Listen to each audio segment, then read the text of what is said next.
This is Democracy Now! I'm Amy Goodman with Juan Gonzalez. The British government's facing widespread criticism for excluding critical voices from negotiations at the UN Climate Summit. One group excluded was climate negotiators from Western Sahara, which has been occupied by Morocco since 1975. Last week, Western Sahara publicly revealed its plan to reduce carbon emissions, but their announcement was not made inside the UN summit, but at the People's Summit in Glasgow, because its negotiators aren't accredited by the UN. Meanwhile, Morocco's using renewable energy developments in Western Sahara to count towards its climate pledges. Last week, we spoke with climate change consultant Nick Brooks and Oubi Bouchraya, the representative of the Polisario Front for Europe and the European Union. I began by asking Oubi Bouchraya why Western Sahara was not represented at the UN summit. Unfortunately, till now, the Sahrawi Republic is not yet a member of the United Nations. Of course, one day, certainly, it will join the rest of the nations of the world and gain its seat in the United Nations, but pending the end of the decolonization process and the independence of Western Sahara, we are not yet admitted as a full member in the UN. And on the basis of that condition, the Sahrawi Republic could not, unfortunately, present its NDC, nationally determined contribution to the international climate system. And that's why we are here in Glasgow. Unfortunately, Morocco is undertaking a huge campaign to greenwash its ugly face of military occupation of our territory and embark on this propaganda campaign that is friendly to the environment, using its military occupation to Western Sahara to pass through this message. We know that Morocco is now executing some projects, especially on the renewable energy, on the wind energy, but also on the solar share in the occupied part of Western Sahara, using also the assistance and the partnership with some international multinational companies such as the Italian Enel and also the Spanish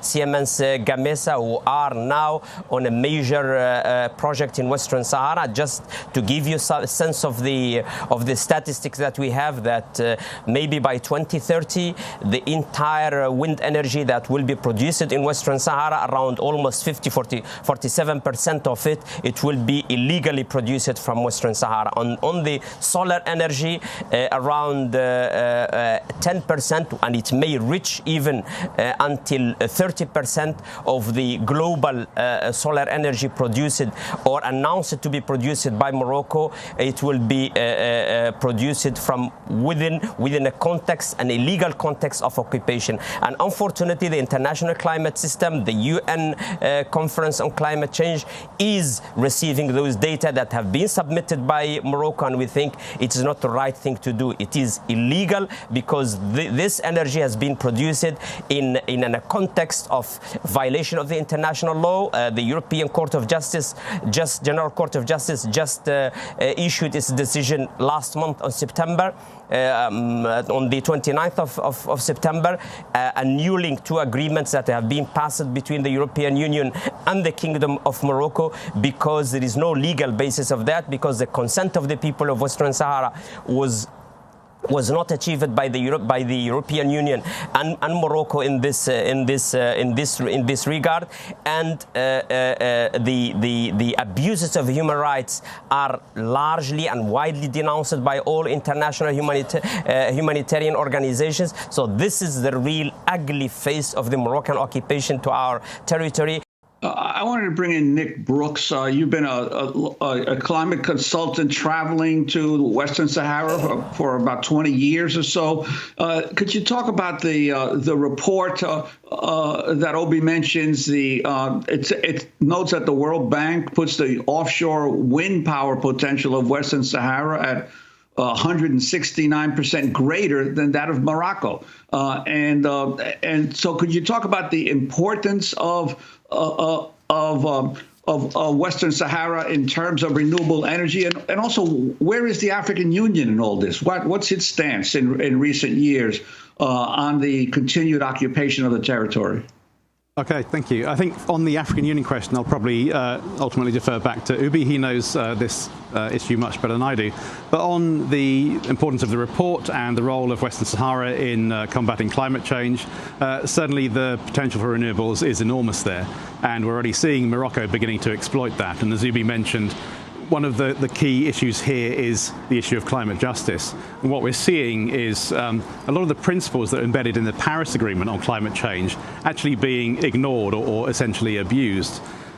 When we've got a situation where Morocco's performance against its own climate targets is going to be dependent on the exploitation of renewable energy from an occupied territory, then that is contrary to the Paris Agreement principles of transparency, of accuracy, of inclusion, and of equity. So that in itself is very important. So Western Sahara can play a role in combating climate change, in producing clean energy, but at the moment that's happening through the mechanisms of Moroccan occupation and colonialism.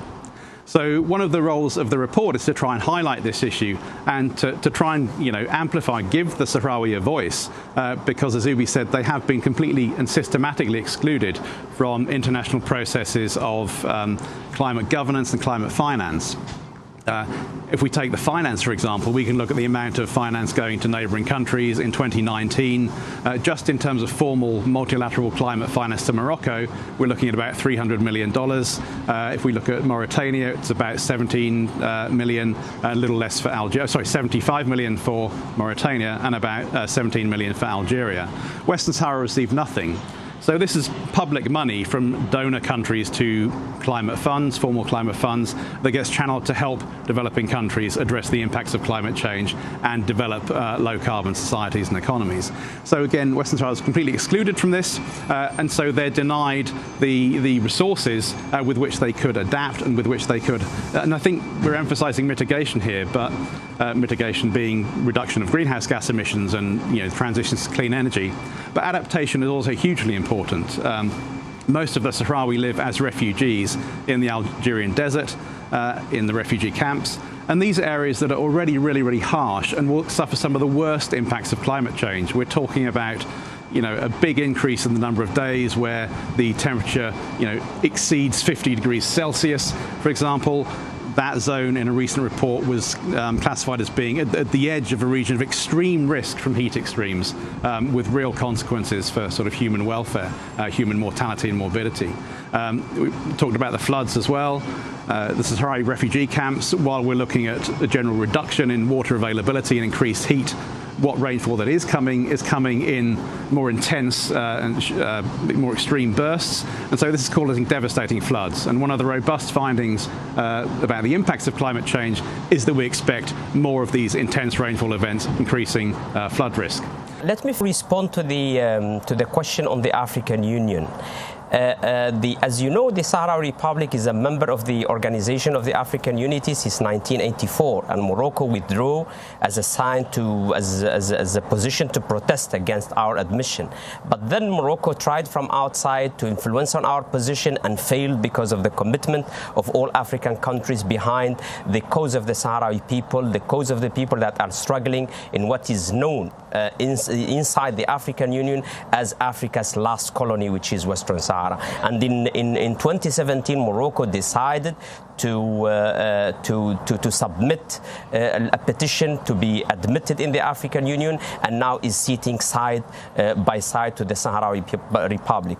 We thought that we are by then, in 2017, in a similar scenario like the one that Morocco was doing with Mauritania by the end of the 60s and the beginning of the 70s, where started contesting the membership of Mauritania in the Organization of the African Union, but ended up accepting it. We thought that after the era of contestation, Morocco would have been now in the era of wisdom. But unfortunately, that was not the case, and Morocco is still on the same policy of not only occupying Western Sahara, military occupying, abusing the human rights of the people, plundering the natural resources of the territory, but at the same time defying any international attempt to decolonize the territory and to organize a referendum of self-determination that has been promised to the Sahrawi people and constitutes until now the only way to settle the conflict in conformity with the international law.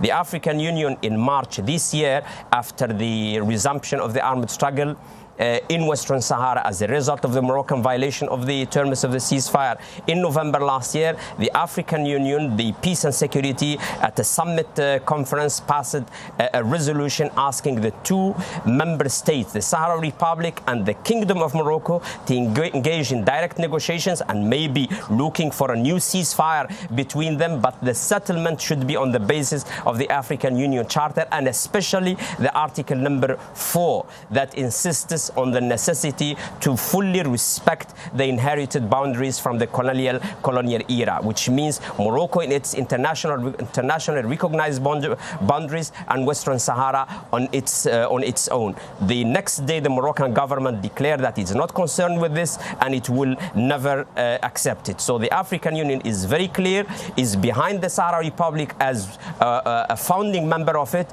and now we are really expecting within the UN system, within the Security Council, that the voice of the Africans will be heard. Now, on your question, we only have a minute, Oubi Bouchraya. The Sahrawi Republic we only have a minute, Oubi Bouchraya, but just let me ask, is the UN accepting the Moroccan climate commitments that include the occupied Western Sahara? And are you calling on these commitments, the UN, to stop accepting these?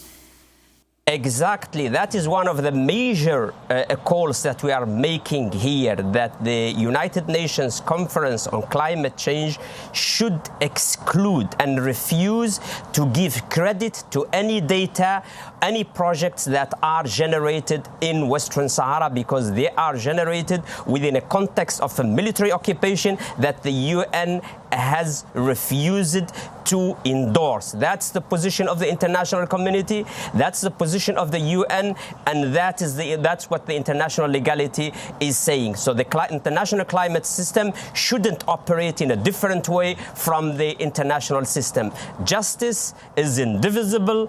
It goes for the political settlement of the conflict, but also it goes for the legal status of the territory. And we are asking for a climate justice. Climate justice will involve that Western Sahara, the data on Western Sahara, should be excluded from the Moroccan reports, because Western Sahara has never been part of Morocco. That's the UN stand. That's Oubi Bouchraya, the Polisario Front's Europe representative, and climate change consultant Nick Brooks, who's worked with Western Sahara on its climate plan. We spoke to them at the UN Climate Summit last week.